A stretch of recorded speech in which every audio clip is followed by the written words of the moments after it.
나눔가족 여러분 반갑습니다. 오늘 말씀인 신명기 16장 18절 이하의 말씀은 재판장과 왕과 같은 공직에 관하여 언급합니다. 애굽에서 나온 이스라엘 백성들은 이제 가나안 땅으로 들어가게 되면 새로운 국가를 건설하게 되죠.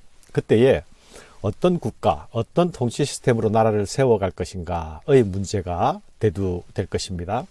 그때가 되면 어떻게 해야 할지에 관하여서 재판장이나 왕이나 제사장, 예언자들에 관하여서 말씀하시는 것입니다. 사사기 시대까지는 아직 이런 국가적인 시스템이 완비되지 못했습니다. 사울과 다윗에 이르러서 왕이 세워지고 왕정시대로 넘어가면서 점점 국가의 체제와 면모를 갖추게 되었다는 것을 우리는 알고 있죠. 고대 이스라엘 사회에서 세워지는 공직자들이 갖추어야 할 윤리, 기준은 무엇이었을까요? 신명기 1장에서 이미 하나님께서는 재판관의 자세에 대해서 말씀하셨습니다. 재판장은 공의로 백성들을 재판해야 하고 사람의 외모를 보지 말고 귀천의 차별 없이 듣고 또 사람의 낯을 두려워하지 말라고 명령했습니다. 이 명령을 주시면서 하나님은 재판은 나에게 속한 것이다. 재판은 하나님께 속한 것이다 말씀하셨죠. 오늘 본문에서는 신명기 1장 말씀을 부분적으로 반복하면서 또 추가로 주어지는 규정들이 있습니다. 여기서 이례적인 것은 왕이 공직자의 최고임에도 불구하고 왕에 대한 언급이 먼저 나오지 않습니다. 재판관에 대한 언급이 가장 먼저 나오고 있습니다. 이 재판장은 쇼펫 곧 사사로 일컬어집니다. 사사기에 들어가면 이 사사들은 정치 군사적인 활동들을 하고 있는 것을 우리는 봅니다. 그러나 이들의 1차적인 임무는 사법적 지도와 각종 소송들을 공정하고 현명하게 판정하는 일이었습니다. 오늘 16장 18절에서 나타나는 각 성에서 세워지는 소위 지방재판관들은 이런 재판에서 전문적으로 활동하는 소위 법정 서기관이라 추정할 수 있습니다. 네 하나님 여호와께서 네게 주시는 각 성에서 네 지파를 따라 재판장들과 지도자들을 둘 것이요. 여기서 재판장만이 아니라 지도자를 둘 것을 언급하죠. 이 지도자들은 신명기 1장 15절에 언급된 대로 장로들 중에서 세워진 관료들일 것입니다. 곧 백성들을 재판하는 일에 관여하는 사람들은 재판장 그리고 또 지도자로 불리는 이 두 직책들이 함께 했음을 알 수 있습니다. 그런데 17장 19절에 보면 이 제사장들도 재판 업무에서 중요한 역할에 참여하는 것을 볼 수 있습니다. 네 성중에서 서로 피를 흘렸거나 다투었거나 구타하였거나 서로 간에 고소하여 네가 판결하고 어려운 일이 생기거든. 너는 일어나 네 하나님 여호와께서 택하실 곳으로 올라가서 레위 사람 제사장과 당시 재판장에게 나아가 물으라. 그리하면 그들이 어떻게 판결할지를 네게 가르치리니 여호와께서 택하신 곳에서 그들이 네게 보이는 판결의 뜻대로 네가 행하되 그들이 네게 가르치는 대로 삼가 행할 것이니. 여기서 주목할 부분이 있습니다. 그것은 하나님께서 중앙 재판 제도에 대해서 말씀을 주시고 있다는 것입니다. 이스라엘 안에는 그 재판 제도가 지방 재판 제도가 있었을 뿐만 아니라 또한 지방 재판으로 판결하기 어려운 사건의 경우에는 중앙 재판 제도를 통해서 해결하도록 하신 것입니다.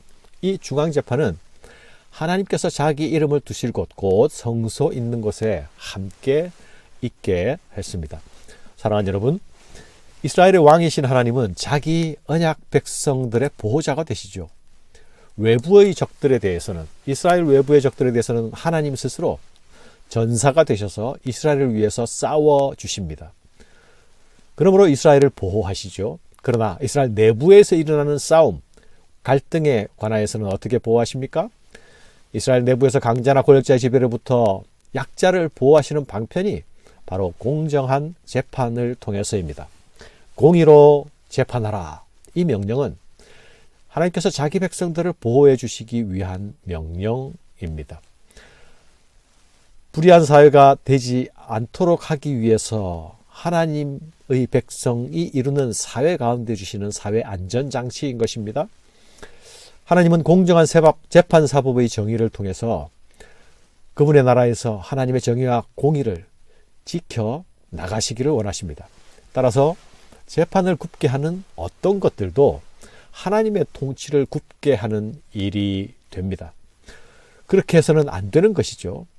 그러기 위해서는 사람을 외모로 보는 일, 또 뇌물을 받는 일, 또 재판관의 눈을 흐리게 만드는 어떤 일도 있어서는 안 됩니다. 이 모든 것들은 재판관의 눈을 흐리게 하고 재판의 공정을 굽게 만드는 일이 되는 것입니다. 너는 재판을 굽게 하지 말며 사람을 외모로 보지 말며 또 뇌물을 받지 말라. 뇌물은 지혜자의 눈을 어둡게 하고 의인의 말을 굽게 하느니라. 너는 마땅히 공의만 따르라. 그리하면 네가 살겠고 네 하나님 여호와께서 네게 주시는 땅을 차지하리라. 재판을 통해 공의와 정의의 질서가 세워질 때에 그곳에 하나님의 통치 질서가 바로 서게 됩니다. 그때에 하나님은 하나님께서 주신 그 땅에서 복을 누리게 하실 것입니다. 그러나 흐린 눈으로 굽은 판결로 사사로운 이익을 쫓아 정의를 굽게 할 때에 그 땅이 비록 가나안 땅이라 할지라도 그곳은 과부와 고아와 약한 자들의 원망이 하늘을 향해서 소리치는 악한 땅이 될 수밖에 없지 않겠습니까?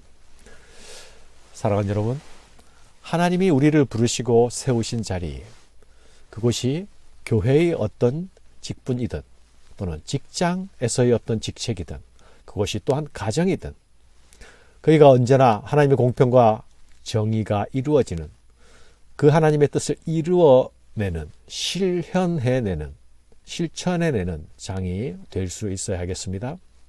그렇지 못한다면 그렇게 하지 않는다면 그곳이 어디든지 그것은 하나님의 부재를 겪을 수밖에 없게 될 것입니다. 사랑하는 여러분, 재판은 공의롭고 공정해야 할 뿐만 아니라 또한 엄정해야 합니다. 특히 우상 숭배에 대한 범죄는 아주 단호하게 처벌하라 명하십니다. 개인적으로 몰래 하는 우상 숭배라도 들키게 되면 그것을 면밀하게 조사하고 단호하게 처벌하라 하십니다. 개인적인 우상 숭배라고 해서 결코 사적인 일로 치부해버리지 말아야 합니다. 왜냐하면 그 악한 영향이 공동체 가운데로 퍼지기 전에 막아야 하기 때문이죠. 그런 자들은 성문 밖으로 끌고 나가 돌로 쳐 죽이라 하십니다. 그러나 그 이전에 먼저 자세히 조사해서 그것이 확실한 사실이어야 합니다. 그리고 그러기 위해서 두세 사람의 증인이 반드시 있어야만 합니다. 단 한 사람만의 증언만으로는 처벌하지 못하게 하십니다. 이것 또한 안전장치이지요. 모함을 통해서 억울한 일을 겪지 못하게 하시는 것입니다. 또한 처형을 집행할 때에 증인이 먼저 처형을 집행합니다. 먼저 돌을 들어칩니다. 만일 그 증인들이 무고한 피를 흘리게 될 경우, 흘렸을 경우에는 그 피해값이 위증을 하게 된 그 거짓 증언을 한 사람에게로 돌아가게 될 것입니다. 죽일 자를 두 사람이나 세 사람의 증언으로 죽일 것이요 한 사람의 증언으로 죽이지 말 것이며 이런 자를 죽이기 위하여는 증인이 먼저 그에게 손을 댄 후에 뭇 백성이 손을 댈지라 너는 이와 같이 하여 너희 중에서 악을 제할지니라. 사랑하는 여러분, 가나안 땅에 들어가면 거룩하신 하나님 앞에 합당한 예배를 드려야 합니다.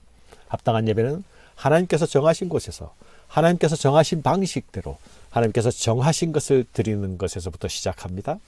여기 예배하는 장소, 예배의 방식과 형식, 또 예배의 드림에 대한 내용이 들어있지 않습니까? 하나님은 불법한 제단과 우상을 용납하실 수 없습니다.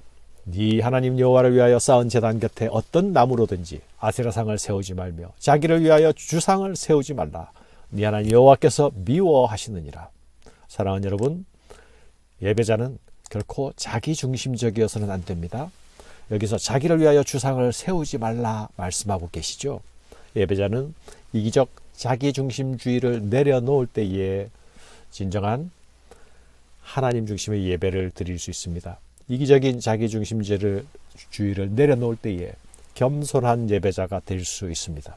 내가 예배를 드리는 주체라고 해서 내 마음이나 내 소원이나 내 방식을 주장해서는 안 됩니다. 그런 태도는 바른 예배자를 되지 못하게 하는 위험한 태도입니다.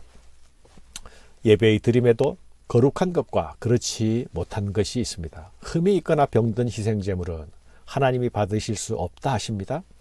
흠이나 악질이 있는 소와 양은 아무것도 네 하나님 여호와께 드리지 말지니 이는 네 하나님 여호와께 가증한 것이 됨이니라. 예배는 오직 하나님만이 경배의 대상이 되어야 하지 않습니까? 예배의 드림이 가장 좋은 것으로 하나님께 드림이 되어야 하는 이유가 무엇입니까? 그것은 예배자인 내가 나의 예배를 받으시는 그분이 최고라는 사실을, 최상의 분이라는 사실을 내 마음으로 표현해내는 방식입니다. 우리가 드리는 예배가 언제나 나의 최선의 것으로 나의 최고의 하나님을 만나는 시간 되어야 하겠습니다. 감사합니다.